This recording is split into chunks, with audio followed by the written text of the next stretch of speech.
अथ जितपुत्रिका व्रत कथा।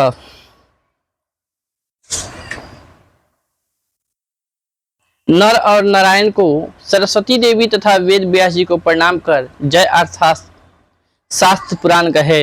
जिस परमेश्वर की ब्रह्मा, वरुण, इंद्र, महादेव और सब देवता लोग सुंदर स्तोत्रों से स्तुति करते हैं, जिस परमेश्वर की शिक्षा, सूत्र, व्याकरण, निरुक्त, ज्योतिष, छंद इनका सहित वेदों द्वारा, कर्म उपनिषदों द्वारा सामवेदी लोग गुणगान करते हैं और योगी लोग जो ध्यान करते हैं मन में ऐसे परमेश्वर को देखते ही, जिसके अंत को देवता और असुरों को भी नहीं जानकर उस परमेश्वर को मैं नमस्कार करता हूँ। एक समय नामी सारण के रहने वाले सब मुनि लोग संसार के ऊपर कृपा की इच्छा से सूत जी से पूछते हैं कि इस भयंकर कलयुग में बालक बहुत काल तक जीने वाला कैसे होंगे। सूत जी कहते हैं कि द्वापर के अंत में जब कलयुग का प्रवृत्ति आरंभ होगा तब दुखनी स्त्रियां विचार करने लगी कि माता के जीते हुए पुत्र उनके आगे नष्ट हो जाते हैं।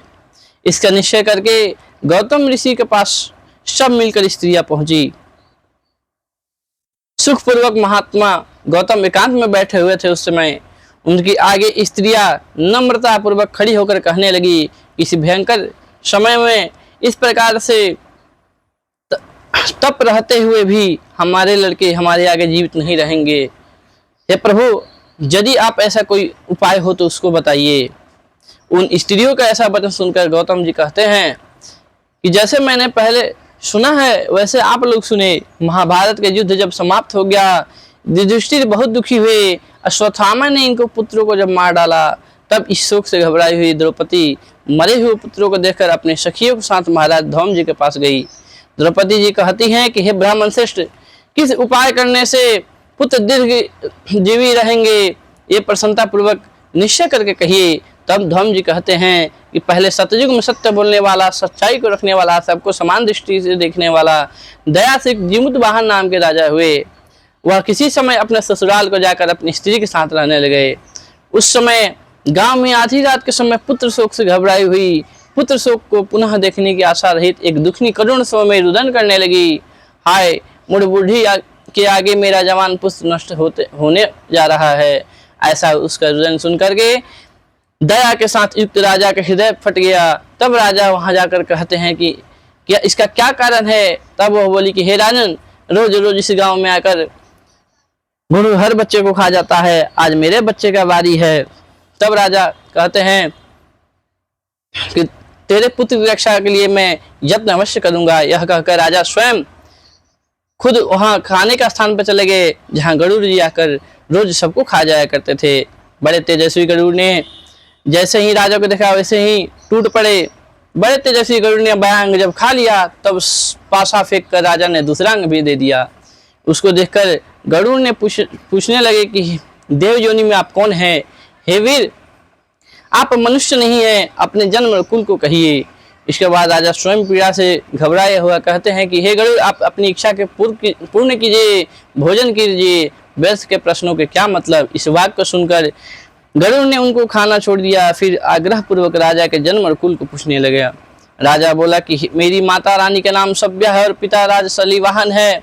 सूर्य वंश में उत्पन्न हुआ हूँ, मैं राजा जिमुत वाहन हूँ।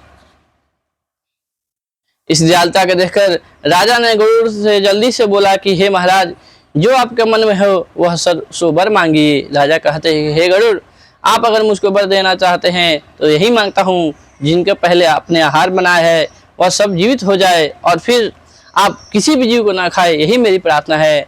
और जो जीव उत्पन्न हुए वो बहुत दीर्घ काल तक जीवित रहे, ऐसा कोई उपाय करिए। धौम जी कहते हैं कि आनंद के साथ वर देकर पक्षियों के राजा गरुड़ स्वयं राजा की इच्छा से अमृत लेके नागलोक गए और वहां से अमृत लाकर सबको बरसाया। जितने भी प्राणी मरे हुए थे वो सब जीवित हो उठे। और उसके बाद जब राजा पर अमृत थोड़ा सा बरसाया तो जितना उनका स्वरूप था उसके 10 गुना ज्यादा स्वरूप उनका बदल गया।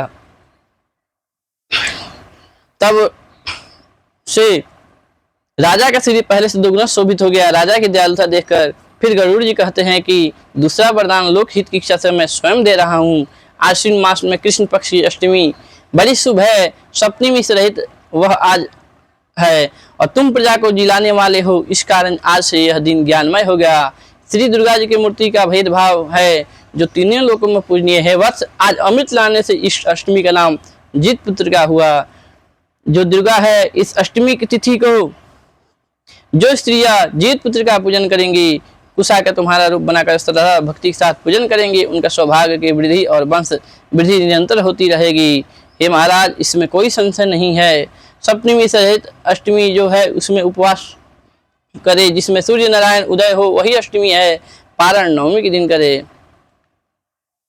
सप्तमी से रहित अष्टमी नहीं करना चाहिए, नहीं तो कोई फल नहीं होगा और सौभाग्य में निश्चय नष्ट हो जाती है। इस प्रकार से गरुड़ जी ने राजा का वरदान देकर विष्णुपुर वैकुंठ को चले गए। राजा भी अपनी स्त्री के साथ अपने नगर को चला। हे देवी, वह बहुत दुर्लभ व्रत मैंने कहा, जिस प्रकार इस व्रत के प्रभाव से बहुत दिनों तक लड़के जीवित रहते हैं, दीर्घ काल तक जीवित रहते हैं। इस वास्ते हे देवी, इस व्रत को पूर्वोक्त विधि से करो और इसमें पार्वती जी शैलपुत्री हैं जो उनका पूजन करो, तब तुमको फल प्राप्त होगा। मुनि के वचन सुनकर द्रौपदी जी कहती प्रसन्न होकर अपने ग्राम के सहित सारी स्त्रियों को बुलाकर इस व्रत को किया। गौतम ऋषि कहते हैं, इस व्रत के प्रभाव से सुंदर एक चिल्ली ने किसी सुंदर सखी सियारिन से कहा, उसने भी इस व्रत को स्वीकार किया। किसी पीपल के डाली पर रहकर चिल्ली ने व्रत करने लगी और उसी पीपल के खोड़ल में सियारिन भी व्रत करने लगी। कहीं पर उत्तम ब्राह्मण के से इस कथा को सुनकर चिल्ली अपनी सखी सियारिन से जाकर खोड़ल में बैठे हुए उसने कहा। आधी कथा सुनकर भूख से दुखी शरीर वाली सियारिन खोड़ल में से निकल जल्दी मुर्दों से भरे हुए शमशान पर गई। वहां जाकर अपनी इच्छा भर सियारिन ने मांस खाया और चिल्ली ने निर्जला व्रत किया। प्रातः तब तक प्रातः काल हो गया। गौशाला में जाकर सुगंधित युक्त सुंदर जल पिया। वहीं पर स्वस्थ चित्त से नवमी के दिन नवमी का पारण किया। कुछ ही दिनों के बाद दोनों ने अपने शरीर को छोड़ दिया। बाद में कौशलपुर में किसी धनी घर संयोग से दोनों एक ही घर में जन्म हुआ। बड़ी बहन सियारिन हुई और छोटी बहन चिल्ली हुई। संपूर्ण लक्ष्मी से युक्त उसके जाति का स्मरण रहा। बड़ी बहन काशीराज ने ब्याही और छोटी बहन के काशीराज के मंत्री ने ग्रहपत अग्नि के समीप विधि पूर्वक ब्याह किया। पूर्व जन्म के फल से बड़ी बहन मृगनयनी रानी हुई। जो भी बच्चे को जन्म देती थी वो सारे के सारे यमराज के घर चले जाते थे। जाति का स्मरण करने वाली दीवान जी की स्त्री ने 8 पुत्र उत्पन्न किए। 8 वसुओं की माता की तरह उसको देखभाल राजा की स्त्री क्या करने लगी। इसके साथ ईर्ष्या के साथ उसकी बड़ी बहन कहती है कि हे राजन, हे नाथ, मेरे वचन को आप पूर्ण करो। जिससे रास्ते पे मेरे लड़के यमराज के यहाँ गए हैं उसी रास्ते पर अगर उन्हीं लोगों को भेज दो। अगर हमको जीवन देखना चाहते हो तो मेरे बहन के लड़के भी वहीं पहुंचा दो। यह सुनकर राजा ने वैसा ही किया। इसके बाद जीत पुत्र के बल से सब जीवित हो गए। एक समय वन में उसके सिर काटकर बांस की दौरी में रखकर उसके घर भेज दिया। वे सब सिर अनेकों रत्नों से युक्त हो गए। बिना चोट फोट के सभी लड़के जीवित होकर आ गए। उन लड़कों को देखकर राजा की स्त्री बड़े आश्चर्य को प्राप्त हुई और आकर अपने छोटी बहन से पूछने लगी कि तुमने कौन सा ऐसा व्रत किया है जिससे तुम्हारे लड़के बार बार मारे जाने पे भी नहीं मरते। तब दीवान जी की स्त्री कहती है कि पूर्व जन्म में चिल्ली रही, तुम सियारिन रही। जित पुत्रिका के व्रत करती हुई तूने अच्छी तरह व्रत का पालन नहीं किया।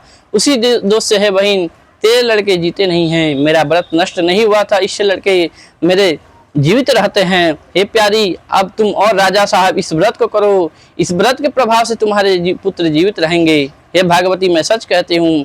उस व्रत को सुनकर उसने इस व्रत को किया। उस दिन से राजा के जीवित पुत्र हुए और उस लड़की के पुत्र बड़े सुंदर हुए। इस पृथ्वी में लड़के राजा हुए, बहुत समय तक जीने वाले हुए। सूत जी ऋषियों से बोले कि ये मैंने सुंदर व्रत संपूर्ण सौभाग्य को बढ़ाने वाला कहा है।